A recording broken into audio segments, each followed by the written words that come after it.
All right, this time let's talk about the different kinds of bias.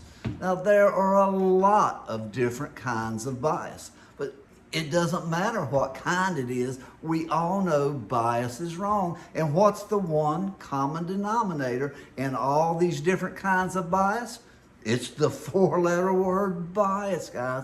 It doesn't matter whether it's conscious or unconscious, whatever it is, we all know that bias is wrong and it needs to be eliminated not only from the appraisal industry, but from the real estate and mortgage lending business. Bias has no place in the real estate industry in any shape or form. Now, one way that I think that we can make bias so much better is by going to one of our most basic skills. What's that? The selection of comparable sales, truly comparable sales. There's one thing about bias that we need to remember is that in an appraisal report, if it's bias, it leaves evidence. Think about that now. If there's bias in an appraisal report, it is going to leave some type of evidence. And most of the time, it's in the comparable sales. If you've got, quote, exceeding adjustments in these appraisal reports, well, there's got to be a reason for that, and sometimes there truly is, but it needs to be explained very well.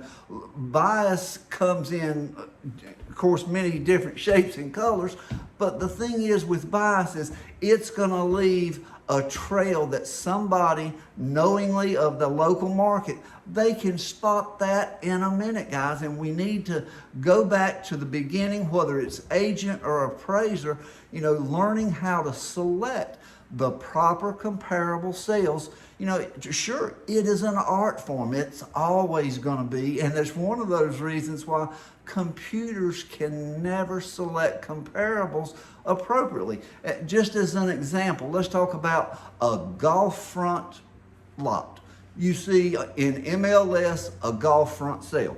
Well, you go out and look at the property. One lot is on the green, level with it, looking down just a little bit. Midway through, the fairway, there's other lots on that. Well, you get towards the tee and it slopes way downhill. So we've got a lot at the end of that golf course or the end of the tee box that's looking uphill.